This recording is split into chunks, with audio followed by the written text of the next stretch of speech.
Hey Rambler fans, I'm Jeff Hagedorn, the radio voice of Loyola men's basketball, and I'd like to welcome you to the 2020-2021 Loyola Rambler Tip-Off Show.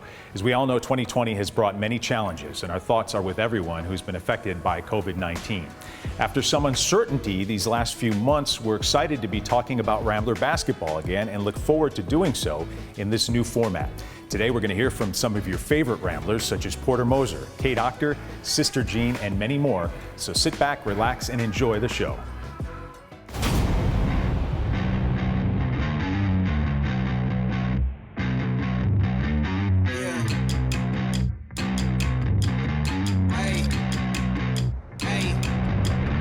We came to fight, we came to win. We lost before, but never again. Back on our grind, you know what it is. Yeah, this is our year. Knock us down once, we got up again. Put in the work, so I know we gon' win. This is for real, we never pretend. We gotta win, win, yeah. I had to stop being basic. Part of my dreams had to chase them. You counted me out, I counted me in. Fell off before, but never again. They boxing me out, I never fit in. Never will fold, never could bend. Just wanna win. We came to win. We came to win. We lost before, but never again.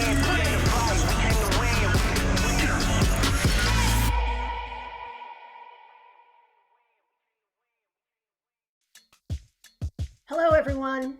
In anticipation of this upcoming basketball season, know that I join with you in spirit and look forward to another exciting and hopefully full season of Rambler basketball. I did not want to miss this opportunity to connect with you and send my thanks out to Rambler Nation, the fans, alumni, donors, and families for your support and for your resilience. While it will be a different basketball season, we are still very excited to cheer on our Ramblers. Today, you will hear more from our coaches about the prospects for this season. I could not be more proud of and grateful to Coaches Porter Moser and Kate Octor and all of our incredible student athletes who show everyone what Loyola Chicago is all about. Our athletes are leaders on and off the court. They continue to be national leaders in academic achievement and continue to touch so many people through their exemplary public service during this pandemic. They have adapted their training regimes and daily lives, but more importantly, they serve as community role models in PSAs about wearing masks and other actions that protect the health and safety of all. That should not surprise any of us. Ramblers are about teamwork, talent, and leadership, about compassion, humility, and grace. We are about creating a culture that shapes character and selflessness. Work, worship, win, as Sister Jean says. So once again, thank you for being with us today, and thank you for all you do to support this special culture. Whether we are together in Gentile Arena or supporting our teams from afar to protect health and safety. As fans, we look forward to celebrating big victories and memorable moments. Go Ramblers! Thank you very much, Dr. Rooney, and welcome everyone to the Loyola Basketball Tip-Off Show. My name is Jeff Hagedorn, and as you can see, I'm joined now by Ramblers men's head coach Porter Moser. Coach, it's great to see you. It's been a while. Jeff, no, it's great to see you, and wish we were live with everybody. Tip-off luncheon is always one of my favorite things to get the year started, and but like everything, you're going to make the best out of it. You're going to look at glass half full and we're going to have a great time right now. Well, we're going to talk a lot about basketball in this interview, but let's start out talking about what it's been like for you coaching and recruiting during a pandemic. What have your greatest challenges been over the course of the last 8 months? My biggest challenge is the mental psyche and the mental health and the positivity of the guys. Because when the season got shut down after the tournament, we were still up in the air, and people thought we were on that board for an NIT bid. Joe Lenardi had us in an NIT, so we were in limbo whether we were going to play or not, and then everything got shut down. We didn't know how long it was going to last. And the longer it was lasting, the more you could see it was weighing on the guys, not getting together, not coming back in the summer. And so that was a challenge to keep them connected and just positive. You know, I have a daughter that's on the women's basketball team here. The not being with your teammates, the socialization of being in college, then the social justice issues going on, starting with George Floyd, and wanting to be there with your guys and hugging them and talking to them, but we had to do it over Zoom.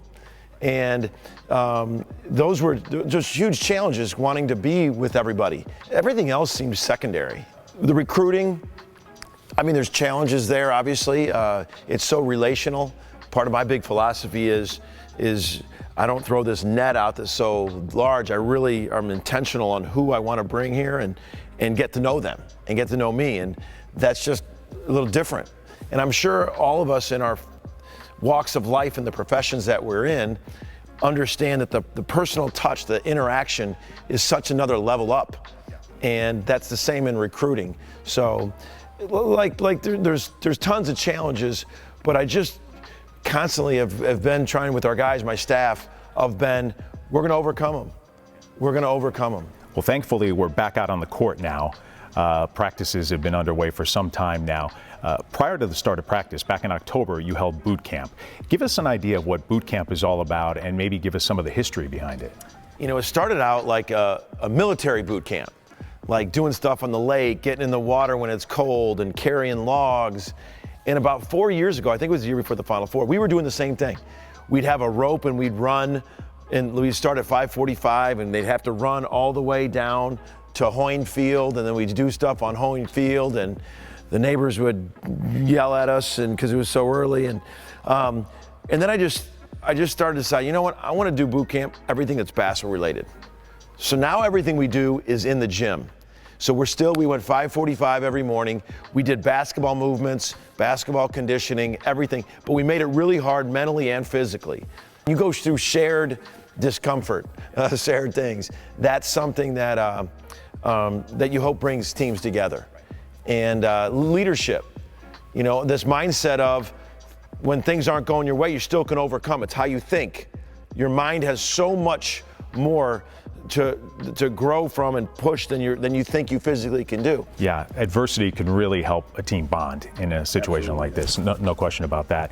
I want to ask you about this team so far, what you've seen during practice to this point. What's really impressed you most about this team? I've really liked how they're pouring into each other.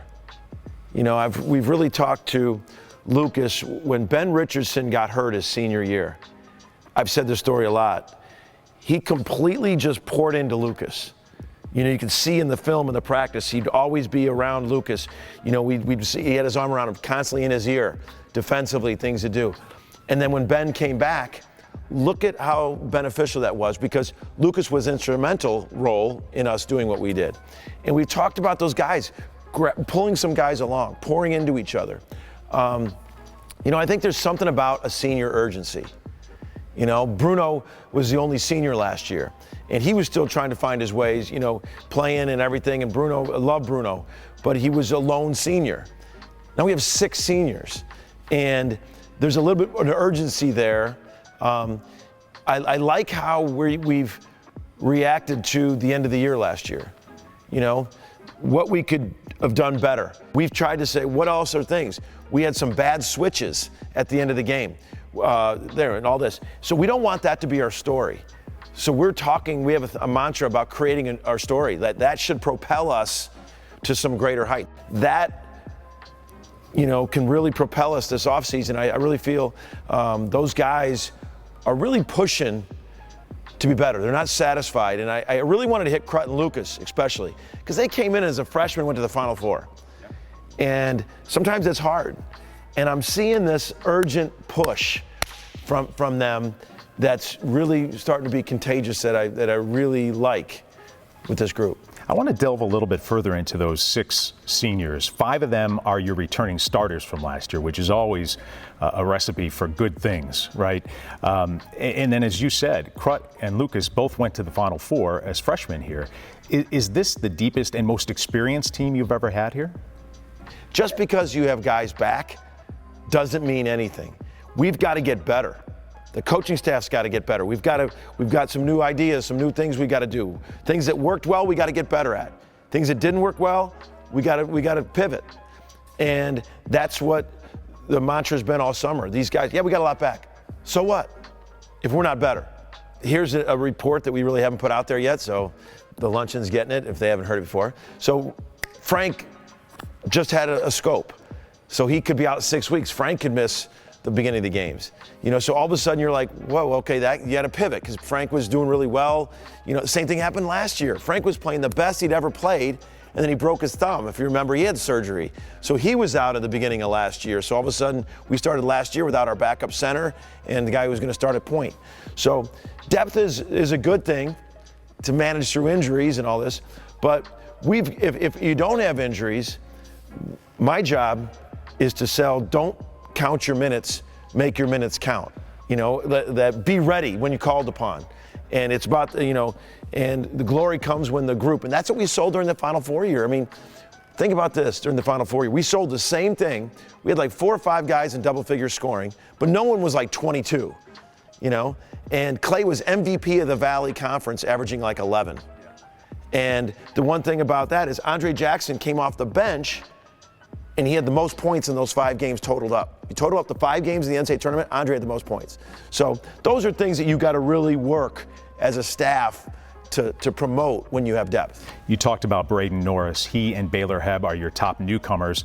Give us a little preview of those 2 guys, as well as getting Cooper Kafis back. We've been intentional with recruiting to this positionless offense. And we've been doing it since, 5-6 years ago, recruiting to where it's 4 guards and a big. It's not a traditional 1, 2, 3, 4. I want all my guys to be able to dribble, pass, shoot, all be able to bring it up in transition so you can get it up faster. But it's nice to have more guys with point guard abilities. Braden Norris is a coach's son. He was a really highly efficient offensive player at Oakland. He had like 167 assists with low turnovers, 60-some, 40 or whatever it was assists. Really can shoot it, but he's tough as nails defensively. He's going to remind you of Ben Richardson defensively. He's really tough defensively.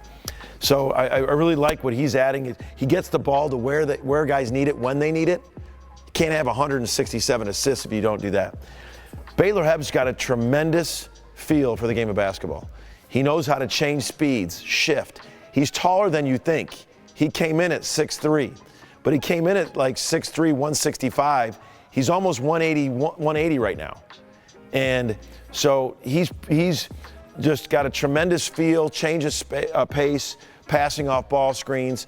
And so we're just adding more guys that are positionless, that all I trust coming off a ball screen, all I trust stepping up, knocking down a 3, all I trust pushing in transition.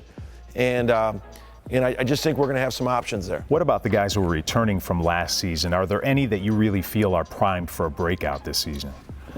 I hope all of them are for a breakout. I hope they all have that mentality like, I want to break out. I hope Marquise Kennedy feels, I want to break out. He was the 6th man of the year. He's on the all-freshman team.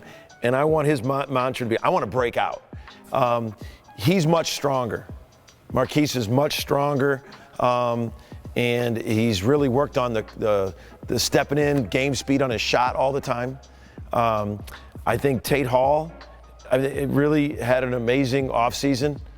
I think he's doing some things that I think he came in last year and he was playing one speed, and that was 120 miles an hour. Because and one thing I love about Tate, he's got this chip on his shoulder.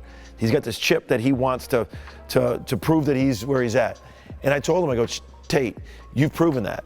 I go, but great players change speeds. You see, and I really starting to think he's slowing down, seeing some things, and then using his acceleration and his burst and his toughness. I think he's really mentally taking a step up as much as physically he's really in shape.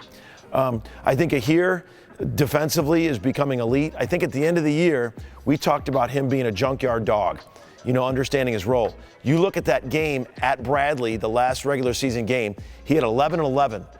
Offensive rebounds, transition baskets, putbacks defensively. That's the kind of thing he's got to continue to embrace. I'm hoping some of the young guys, Paxson and Tom Welsh, they both did some really good things in the offseason. They've both been playing solid, in all these workouts. And they're hungry and not satisfied, which I like. I really liked how they came back with their mentality. You know, Keith Clemens is stronger. He ended the year, and that's what I love. And I love that they got chips on their shoulders. You know, I always tell them these preseason, all conference ballots, they don't mean anything. I mean, Keith had 28 in the conference tournament, and his name's not even mentioned anywhere. That's great. Because of all that talent and all that depth that we've been talking about, your team and Northern Iowa are both favorites in the Valley this year. How do you see the conference race shaping up? I really feel that we say it every year that anybody can beat anybody, and look at last year. Us in Northern Iowa finished 1-2, and we lost for the first time in the history of the conference. We lost the first round, and it just shows you the depth of this league. It's just amazing, you know, to see. You know, like Valparaiso, I think Clay could be one of the best pro prospects in the Missouri Valley. Everything we've heard and seen video that he's this offseason, the workouts he's done, he could be the best pro. And sometimes some of the polls have Valpo picked really low, you know. And Indiana State, they had two of the top freshmen. Key is one of the best players. Cooper Neese is the transfer. Butler is ready, and then they signed 2 grad transfers. A grad transfer that averaged 14 a game. I mean, everybody's added pieces. You know, Bradley, they had 3 transfers, one from George Washington, UMass, and Eastern Michigan. 3 transfers coming in, and to go along with Childs and like a lot of these guys. So this league, anybody can beat anybody, and that's why you got to be special 3 days in a row in St. Louis if you can't build your schedule to get that kind of resume going. But I just think this league, I mean, Indiana State, Missouri State, I can go on and on. Bryan down there added some really good pieces to go along with their tremendous 2 freshmen they had. So it's going to be, and especially with no fans. Yeah. You know, if there's going to be no fans, I don't want to break everyone's heart yet, but just in case there's no fans, that's going to be a different dynamic. Yeah. Before I let you go, speaking of the fans, is there anything you want to say to Rambler fans who are watching this out there? Such a strange year. We'd much rather be in person with everybody, but anything you want to say to them? I appreciate the Rambler family so much when you go through times like this and you see what the school stands for and the alumni stands for and the fan stands for. You appreciate that in times like this. And I pray that I see all your faces there. I do. I pray. But if it doesn't happen, I know how much spirit they're going to be pulling for these guys. I know that the TV, they're going to be watching on TV. And just know, you know, sometimes we get the guys speaking and they can see them. Just know how incredible. I'm more excited about who they are off the floor. Things they're doing off the floor, conversations they're having, their work ethic, their academics. We won the Valley Academic Award again. I'm just proud about the family of Loyola, and I hope to see everybody. I hope everyone stays safe, and I just hope we get to see each other very soon. Coach, thanks so much for joining us here today. Really good seeing you again, and the best of luck this season. Thanks, Jeff. All right, we're just getting started on the Loyola Basketball Tip-Off Show. Don't go anywhere. Coming up next, we'll have an interview with Tate Hall. That's next. Don't go away.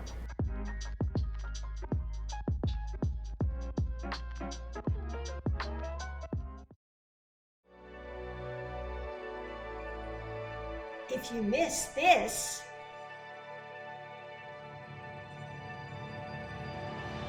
wear this. If you want this, you gotta wear this. If you need this, Loyola gets the win here at home. it's this easy. A simple gesture saves lives. Cover your mouth and your nose to stop the spread of COVID-19. Be a person for others.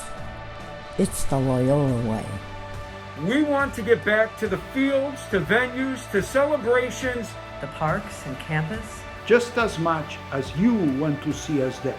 The road back home will be different this year. If we all do our part, we can get back to this.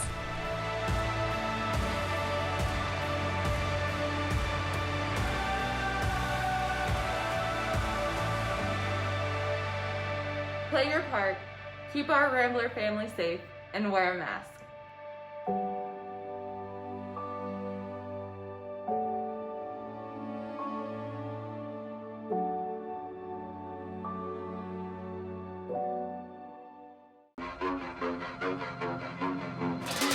Tate Hall all the way to the rim. And now Crupper. Nice little pass underneath. Hall gathers and scores. Hall drives the lane. Reverse layup is good. Tate Hall. Quick ball moving. Wide open look. It's good for Tate. Fights for it. Back out Hall for three. Give me one, Tate.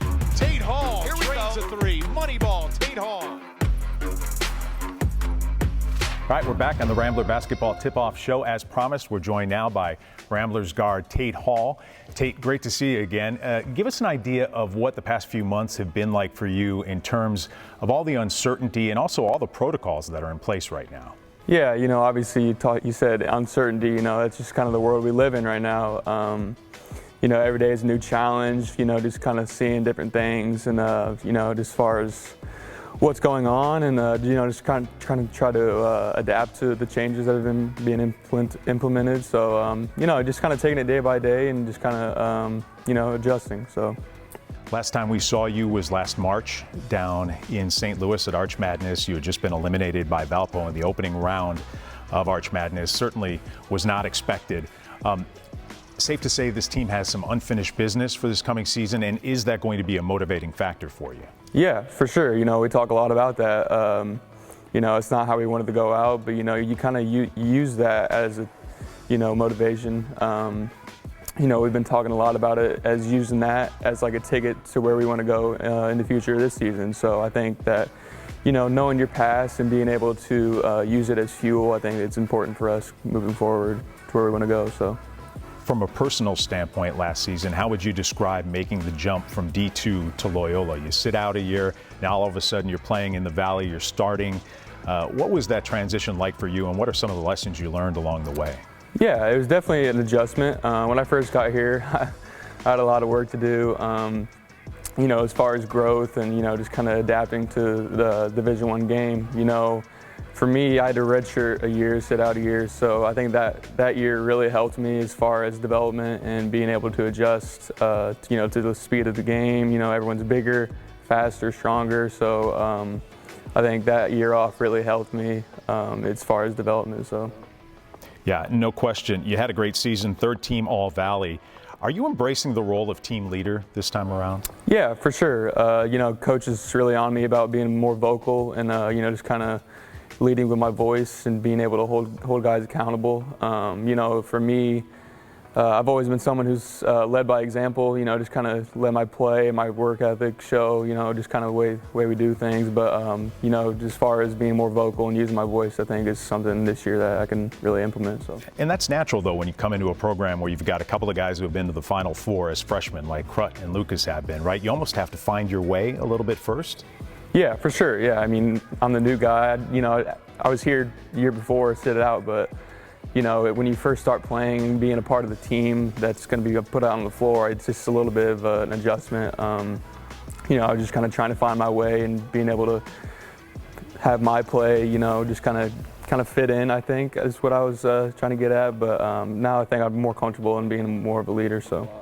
Well, and one thing you didn't mention, with Norris and Cephas eligible this year, are you the best three-point shooter on the team still? I think so, yeah. I mean, we got a lot of pieces, but, as far as, me being confident, I think, anybody is going to say they're the best shooter, but I think we got a lot of pieces to be able to do what we want to do this season, so. Who else on the team do you feel might be poised for a breakout year, aside from yourself? Yeah, I mean, like talking about Braden, I think, like I said, I mean, a lot of people he's going to be surprised. I think Paxton Wojcik's having a good summer and fall, so I think he's going to have a breakout year as far as, he's a sophomore and just kind of, freshman year is kind of tough, just kind of coming into a new system, college basketball is a whole lot different than high school, so I think that was an adjustment for him. And then honestly, Baylor Heb, our freshman, I mean, he's going to be really good. And, obviously he's going through some growing pains right now. Like I said, college basketball is just a different beast. So, but I think he's going to surprise some people too. So. Your team is picked to finish second to Northern Iowa in the Valley. Last year, you split the season series with the Panthers, the home team winning in overtime in each occasion. So it's really become quite a rivalry. Can you talk about that a little bit? Yeah, anytime you see them on the schedule, it's going to be a good game. We feel like, I mean, we kind of model each other as far as, the way we play and how we do things. But I mean, it's just another opponent. Every game in the Valley is going to be tough. We got to come in prepared and ready to play every Valley game. So yeah, I mean, it's just going to be it's a dogfight every night in, night out. So we're just going to take it, have a mindset in. So. Finally, Tate, before we let you go, can you talk a little bit about how this culture that Porter has created here has really helped you and the rest of your teammates get through this difficult time? Yeah, we talk a lot about team chemistry. I think that's really important in basketball, but also in times of uncertainty, like you said. So, being able to kind of have that camaraderie and, just kind of have that togetherness and chemistry, like I said, is really important, as far as being able to do what we want to do. So, Tate, thanks so much. Have a great season. Yep, appreciate it. Thanks for having me. All right, that's Rambler guard Tate Hall. Stick around. We'll have more right after this break.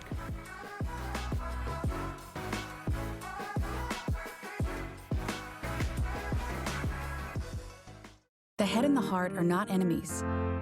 They are teammates, allies, warriors. At Loyola Medicine, our heads are engineering CAR T cells to seek out and destroy cancer cells, while our hearts are using the power of human kindness to engage the body's immune system in the fight. Our heads and our hearts are working together to help us win the battle over disease. Here at Loyola Medicine, feeling is believing.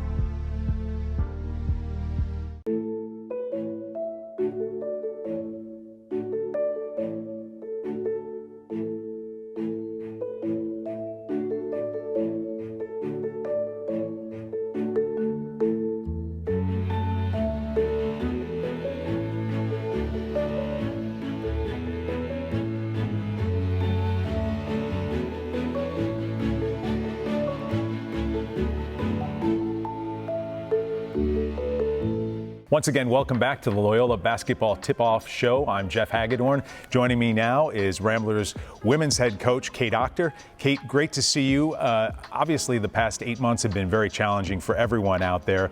How are you and your family holding up? And what's it been like spending time and maybe a little extra time with your baby girl? Everyone in our family is well as our program. So I think that's a nice thing to report. But the silver lining to all this difficulty has been that I've gotten to spend some quality time with my family and maybe see some milestones I wouldn't have been able to see with Reese, which is just awesome. But, certainly miss spending time with our players and being around them and, just adjusting to the new norm. And that's kind of what we're calling it because, we don't have much control over it. So we're just going to do our best. Yeah, for sure. Glad everybody's doing well. How did summer workouts go for this team, and what were your biggest takeaways? Summer workouts were very different than they have ever been before. Not every player had access to the facilities that they might have here. So we had to get creative, and we sent them jump ropes and stretching bands, and that's how we did our summer workouts. Fully knowing that when they returned to campus in August that, we weren't sure what every level would be.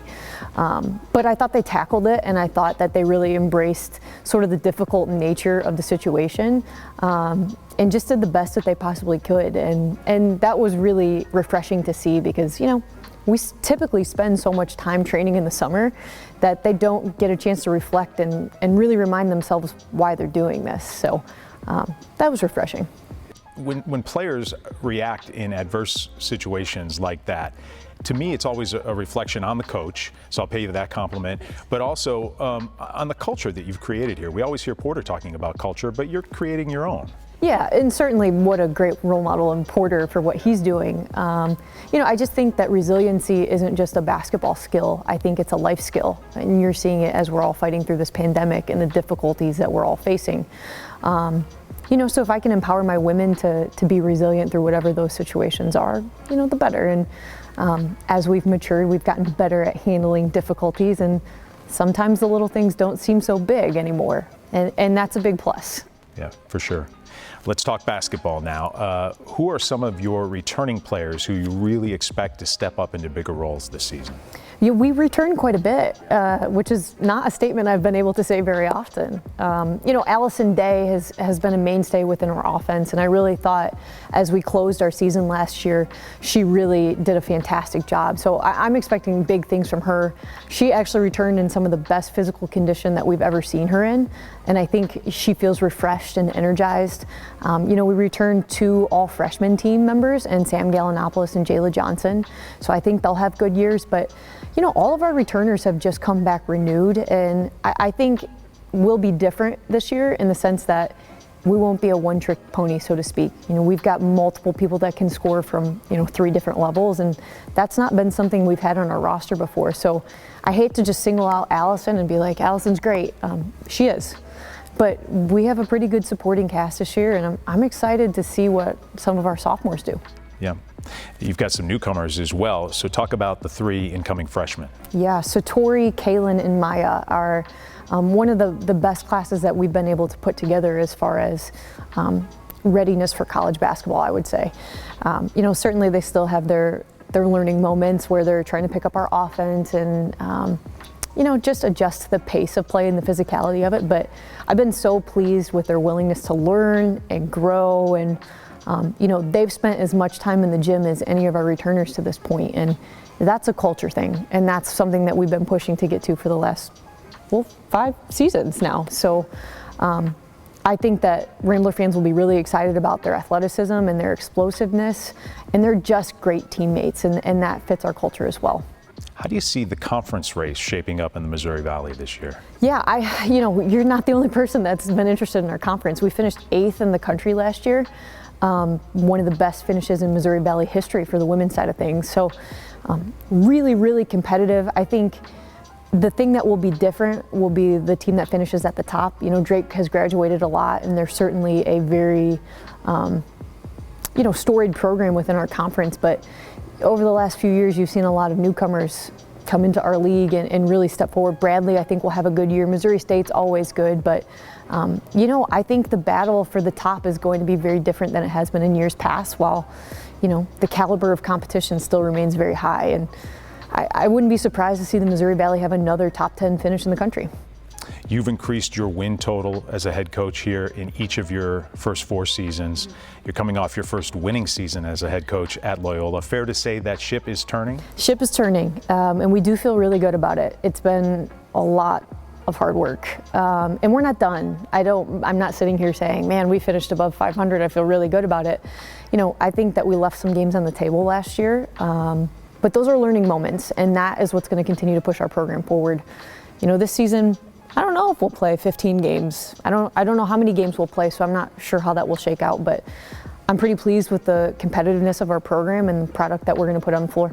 Do you feel like you're maybe even a little bit ahead of schedule where you thought you would be when you first started here at Loyola? I don't know. If you would have asked me that after year 1 when we won 2 games, I think my answer might have been a little bit different. But, I think that there are some goals that we've needed to adjust throughout that 5-year plan. We still have a goal of making postseason play. And, had last season not gotten shut down, who knows what would have happened. I think we were poised to make some sort of postseason tournament. And that's still a goal for our program, but I think we're tracking right on course. And, in the next year to 2 years, we're going to make a giant leap. And, I'm pretty proud of that. I want to ask you about having the season end prior to the start of conference tournament. Does that serve as motivation heading into this year? I don't know if it's motivation or not. I think the way the whole situation went down was just the most bizarre thing I've ever been part of as a competitor. I mean, we took shoot around. We were sitting at pregame meal about ready to pass out jerseys to get ready to go to the arena, and I said, just hold tight, we'll see what happens. And so when you're asking your athletes to maintain their composure and their focus prior to a really important game, you also are asking them to just kind of put that on hold, and that was a weird situation. So I think all of our returners know that we left something on the table last year, and I think that gives them motivation. But I just think for how unprecedented that moment was, I think we're all still trying to process what that means for us going forward. Finally, Kate, what's your message to this year's team amid so much uncertainty out there?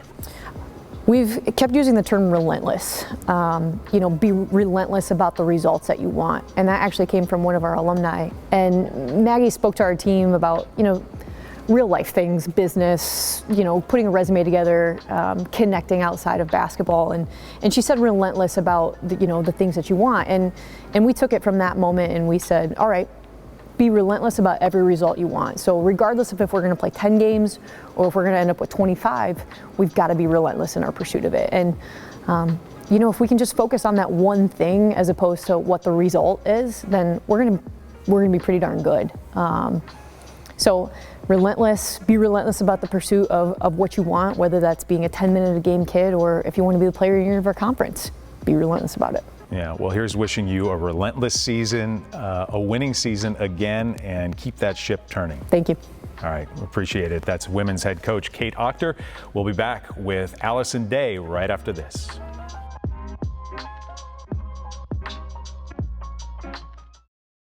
The Loyola University Chicago Department of Athletics is steadfastly committed to the Jesuit ideal of social justice through policies and practice based on inclusion and equity. Loyola Athletics promotes total acceptance and will not tolerate racism in any form. Together, we are united in our effort to create an environment where individuals feel safe, respected, and valued, regardless of but not limited to their race, sexual orientation, ethnicity, gender orientation, religious beliefs, or age. We are working collaboratively with the university and Chicagoland communities. Loyola Athletics is committed to creating one pack. Through partnerships, we will cultivate and create working relationships with off-campus entities, Black-owned businesses, and community engagement. We will take action by enhancing our strategic recruitment, as well as developing and organizing events surrounding voter registration, Election Day, and Black History Month, amongst others. Our communications group will promote and amplify the initiatives and work in the department through internal and external channels. Through knowledge, we will educate coaches, staff, and student athletes by creating programs and workshops to provide a continued culture of personal growth and development. We are all one pack. One pack. One pack when we stand together. We are all one pack when we stand together.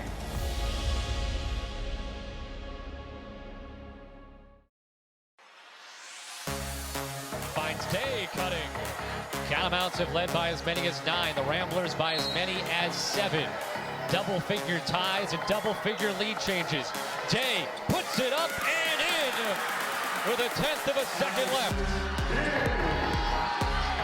Terrific play, terrific execution by Day, and maybe a Ramblers win.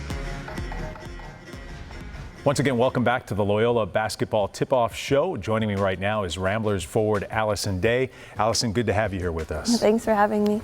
Well, we finally get to talk basketball. After everything that's transpired over the past 8 months, that has to feel pretty good. Yeah, for sure. Being at home for a while was great, but definitely excited to be back. What did the whole COVID experience look like for you personally? After we got sent back from the tournament, it was really just being at home with the family. I actually live out in the country a little bit, so it wasn't too crazy or too different, but just being back, being by ourselves was definitely different, and we tried to do team bonding over Zoom and stuff, but it just wasn't quite the same. Let's talk a little bit more about, as you said, being sent home from the conference tournament. Not a good way for the season to end, obviously. Certainly not the way that this team expected it to end. Does that fuel you and your teammates to make sure that this season is even a little bit more meaningful? Yeah, I think it does. I mean, it's always going to be in the back of our heads that we didn't really get to show everybody what we were preparing for. We had a lot of close games where that we could have won, and we were expecting to have that tournament to overcome that and have some wins that people didn't expect. What about this season? Do you feel like you're in a position now to play more of a leadership role on this team? I think so. I think now that I am a junior, I do know more. I talk more on the court. I talk more to the freshmen because I feel like I've earned that a little bit, and I have that knowledge to talk to people and stuff. How would you describe what it's like playing for Coach Octor and what the culture is like that she's created? It's fun. I mean, right now it's definitely fun because we're energetic in practice, and that's what she expects. She does have high expectations and lets us know when we don't meet those expectations. But it's a real the atmosphere is very competitive, and we get that, but it helps us during games. So. You've got a lot of talent on this squad right now. Aside from yourself, who do you expect to be a breakout player this year? Well, of course, my roommate and classmate, Janae Gonzalez. We're ready to have her back on the court and, drain those threes. Now that the sophomores are now sophomores instead of freshmen, they're going to be coming up and have some big minutes too. So. You mentioned Janae. Are there one or two other players on this team that you really have had a chance to bond with during this time together? Yeah, I mean, Ellie Rice is going to be a senior. She's always been a big defensive player for us, so we're going to lean on her like we always do.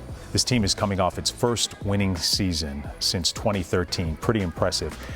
What do you do for an encore? What's the game plan? I think just focus on ourselves, focus on the details, and let the game come to us. I mean, that's what we did last year, and just have the same mentality this year. And how do you handle all the uncertainty involved in this season, right? I mean, that's the question everybody's asking. But I would think some of the things you've already talked about would help, having a coach like Kate Octor and the culture and the teammates, the relationships that you have. Yeah, I mean, we just got our game schedule, our non-conference schedule, and it's like, well, as long as this goes right, we'll have games and stuff like that. So we don't really know what the travel is going to look like, but I mean, we do know that we're going to be practicing and doing our part there. That's what we're focusing on. So. Allison, thanks so much. Good luck this season. Thank you. All right, that's Ramblers forward Allison Day. We're back with more with AD Steve Watson right after this.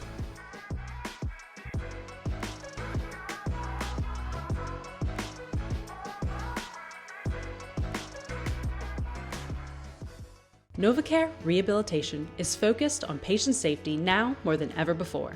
NovaCare centers remain open and offer a safe environment for you to receive physical therapy services. You don't need a doctor's referral to begin care and start feeling better today. NovaCare also offers telerehab, so you can easily connect with a licensed therapist through web-based technology that is HIPAA compliant, right from the comfort of your home. Visit novacare.com to schedule an appointment. NovaCare, the power of physical therapy. Caputo Cheese Market has just the cheese you're looking for. With over 1,000 cheeses from around the world, Caputo Cheese Market supplies only the finest and freshest cheeses at wholesale price. Caputo Cheese Market also offers a full-service deli, a sausage shop specializing in homemade sausages. The market also has a focacceria that sells pastries, cannolis, cookies, and more, plus specialty food items from Europe.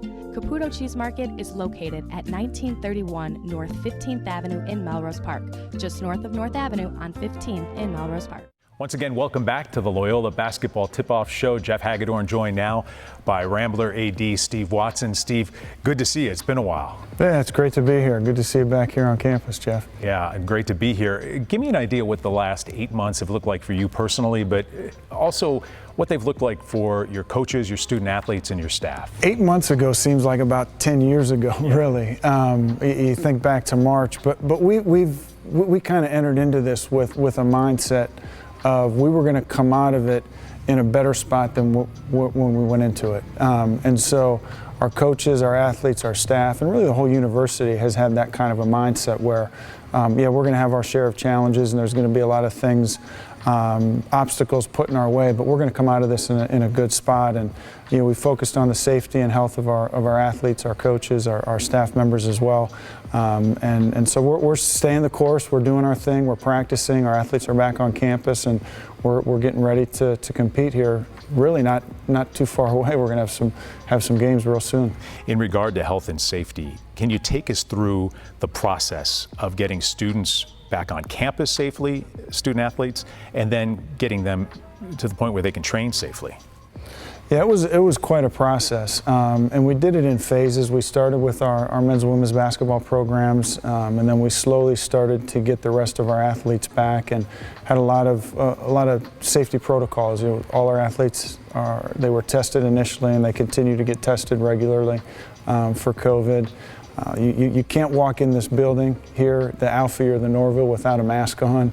Our athletic trainers, Holly Strauss O'Brien, they've done a really good job of setting up the protocols to make sure that our athletes are able to train safely. And so it's been a lot of work, but like I said, we're doing all we can to make sure that we're able to prepare for the season in the safest way possible. Well, you surrounded yourself with some great people. You mentioned Holly Strauss O'Brien, and then you've got two fantastic coaches in Porter and Kate as well. That's got to help the process. Yeah, it makes it a lot easier when you know that your coaches are in it for the right reason.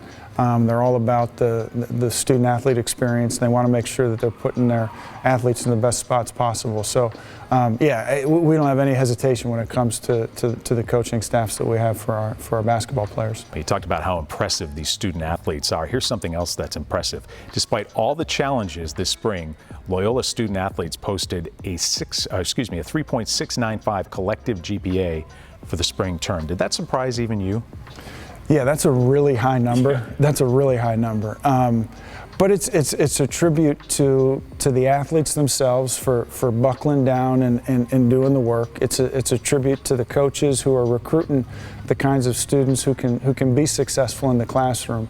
And then it's also a tribute to the support that they have. But at the end of the day, it's just a part of who we are. It's what we do. And when you come to Loyola, you know you're gonna work hard in the classroom as well as in whatever sport you're participating in. Let's talk some basketball now. I'm sure there's some people watching out here right now that want to know what the process was like for you and your staff of scheduling for basketball this year. Yeah, the scheduling is still a work in progress. And it's been the most challenging of any year. Typically, we're done by August at the latest, and you know, here we are. We're well into October, and we don't know who we're playing yet, and it's been really difficult. We all know how Porter is, and he's struggling with it. We're all struggling with it, and it's not unique to Loyola. It's every school in the country. You know, we had a fantastic out-of-conference schedule that we were putting together, and then this thing just really blew it all up. Now we're still going to play some great games, but we've got a lot of pieces still left to put together. Despite the scheduling difficulties, you've got to be really excited about what lies ahead for both of your basketball programs. We know Porter has built a culture here for some time now, and Kate is beginning to build her own culture as well. Yeah, we're heading into year 5 with Kate in her program, so she's got all her players. We've got great experience coming back, some strong leadership, and I know she's really excited about the newcomers as well. So we're looking for great things from that program. And then, you know, Porter's got just about everybody back. You know, Bruno Skokna was a big part of the program for 4 years, but he's got that core group coming back, and you know the expectations are high. A lot of experience, strong leadership, and that the culture isn't going away. And so yeah, we're expecting some really great things out of the men's program this year. Considering all the uncertainty and moving pieces, what would you consider a successful season? You know, I think the first piece of it would be to get through it safely. You know, with we always worry about the health of our athletes. We've got a strong group of seniors. You want to get through it without any serious injuries.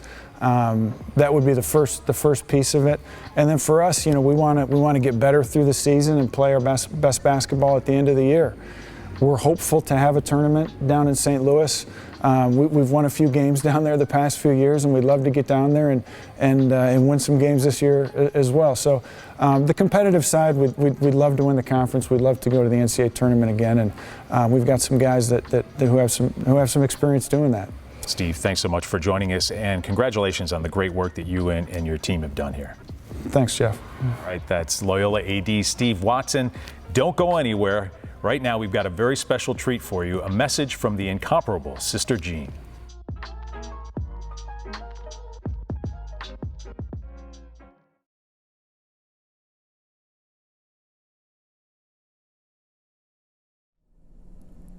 Hello, Rambler fans.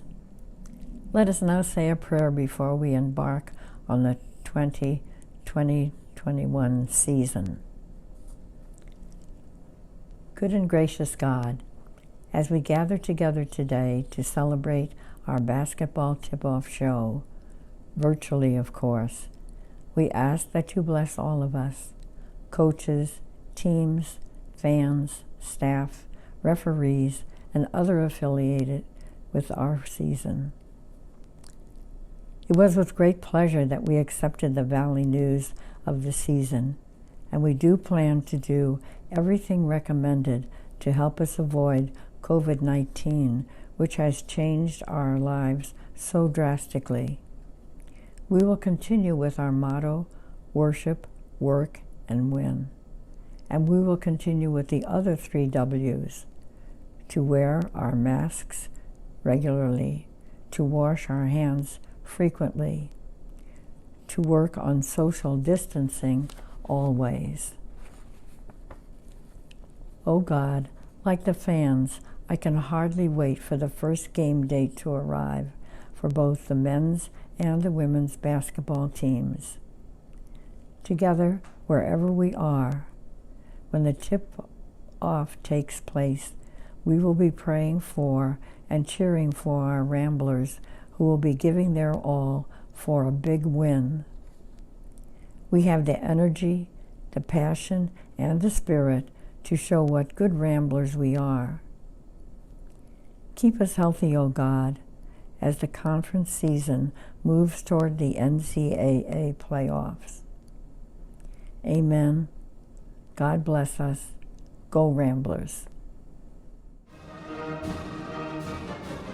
Hey everyone, thanks for joining us tonight for a look at what is sure to be a memorable season for both of our basketball teams. I speak for everyone here when I say that we miss you on campus and in Gentile Arena and can't wait for the day that we can all be together again. Although we may be physically distant, we are still emotionally united, and I encourage you to stay engaged with all of the Ramblers online platforms such as LoyolaRamblers.com, Instagram, Twitter, and Facebook, and most importantly, stay safe and healthy. For Loyola Athletics, I'm Jeff Hagedorn. As always, go Ramblers.